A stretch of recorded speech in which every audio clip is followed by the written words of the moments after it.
l'Union africaine, dans une profonde crise, une crise très sévère, l'Union africaine n'arrive pas à régler les problèmes du continent. C'est clair. Ce que l'Union européenne arrive à faire pour l'Europe, l'Union africaine n'arrive pas à le faire pour l'Afrique. Et l'Union africaine vient à Bruxelles pour chercher de l'argent, pour aller, comme disait, apporter des solutions africaines aux problèmes africains. Ça fait sourire. Comment on peut apporter des solutions africaines aux problèmes africains avec l'argent européen? Il faut que les Africains financent leur sécurité et financent leur développement. Et nous avons, Dieu sait que nous avons les moyens, nous sommes le continent le plus riche du monde. Un tiers des ressources naturelles prouvées sont en Afrique. L'Afrique va être le continent le plus peuplé, et la bonne nouvelle, c'est que c'est peuplé de jeunes. Quand l'Europe vieillit, l'Amérique vieillit, l'Asie vieillit, l'Afrique, par la grâce de Dieu, rajeunit. Nous sommes 1 milliard d'Africains, dont plus de 60% de jeunes. Et dans moins de 30 ans, on sera 2 milliards d'Africains, dont une grande majorité de jeunes. Maintenant, les jeunes, c'est un atout qui peut être une bombe. Si nous nous débrouillons pour avoir la même Afrique, désunie, hyper balkanisée, avec 50 et quelques États, une Afrique pauvre dans un continent le plus riche du monde, ces jeunes-là vont devenir un problème au lieu d'être un atout. C'est pour ça que je lance un appel, pas pour moi seulement, mais pour tous les panafricanistes.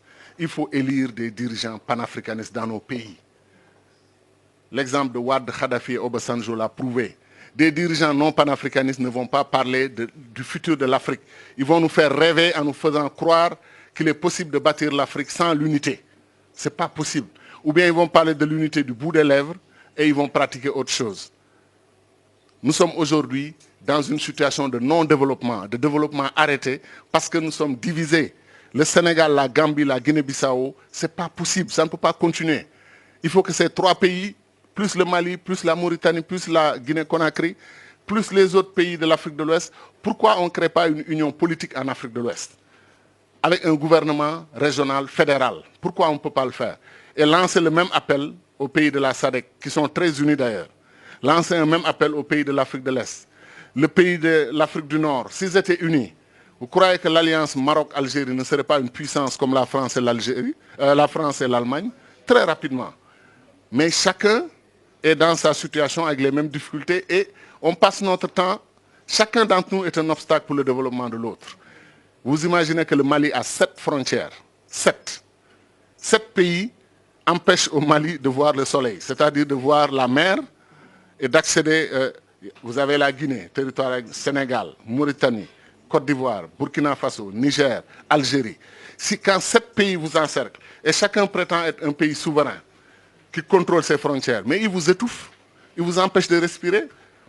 C'est pour ça que nous disons, on peut aller rapidement, au moins, à défaut d'avoir les États-Unis d'Afrique, qu'on ait des gouvernements d'union au plan régional, étape vers les États-Unis d'Afrique. Qu'est-ce qui nous empêche d'avoir une monnaie commune? Le franc CFA, là, 14 pays le partagent, en Afrique centrale et en Afrique de l'Ouest. Faisons-en la base d'une monnaie continentale. Parce que si le franc CFA s'allie avec le Nigeria, et on change le nom, on ne l'appelle plus franc CFA, c'est clair. Le mot franc disparaît au moins. Hein, on crée une monnaie africaine commune. Il ne faut pas démanteler ce qui existe et qui fonctionne pour quelque chose dont on rêve. On prend ce qui existe, on l'améliore et on l'élargit au Nigeria, au Ghana. Dès qu'on le fait, on a presque un tiers des pays africains qui partagent la même monnaie. Mais c'est une base pour tendre la main aux autres. Kadhafi, avant lui, Nkrumah, on parlait de Banque centrale africaine il y a 50 ans. Banque centrale africaine, monnaie commune africaine, constitution, citoyenneté africaine, armée, défense commune africaine, diplomatie commune africaine, commerce extérieur africain. C'est pour ça que je dis que quand on a mis Nkrumah de côté, après on a organisé le coup d'État, on s'est retrouvé avec un faux paradigme qui a fait que même les pays africains les plus avancés, comme la Côte d'Ivoire, sont retombés après dans la situation que l'on sait. Est-ce que vous savez que les Malaisiens allaient en Côte d'Ivoire pour dire aux Ivoiriens, dans les début des années 70, nous voulons être comme vous? Aujourd'hui, la Malaisie est une puissance régionale. Elle vend de l'huile de palme à la Côte d'Ivoire, qui lui vendait de l'huile de palme avant.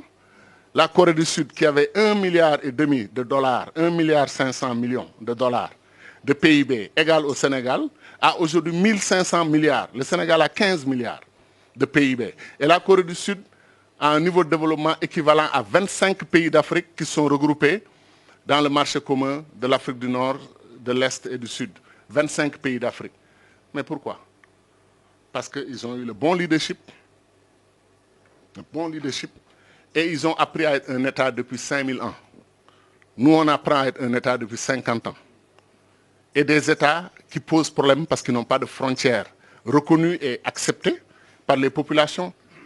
Les Africains, les populations sont panafricaines. Ce sont nos dirigeants qui ne sont pas panafricanistes. C'est eux qui bloquent l'unité de l'Afrique. C'est eux qui bloquent l'avancée de l'Afrique. Chacun veut être président de la République avec cortège, escorte, nommer des ambassadeurs, nommer... Et je termine sur ça. Les États-Unis ont 13 ministres, les amis. 13 ministres. Première puissance du monde. L'Afrique a plus de 2500 ministres. C'est la vérité. Comptez 30 ministres par pays, ce qui est faible d'ailleurs. Et vous multipliez par 50 pays, 1500. Comptez 40 ministres par pays, multiplié par 50, vous êtes à 2000. Et on est 54 États. Et si on les suit, ils vont détacher l'Azawad du Mali, ils vont détacher la Casamance du Sénégal. On va continuer l'hyperbalkanisation de l'Afrique. Il faut arrêter ça. Il faut arrêter ça. Il faut arrêter ça. Il est temps d'aller à l'unité. Pour des questions de survie, d'abord du continent.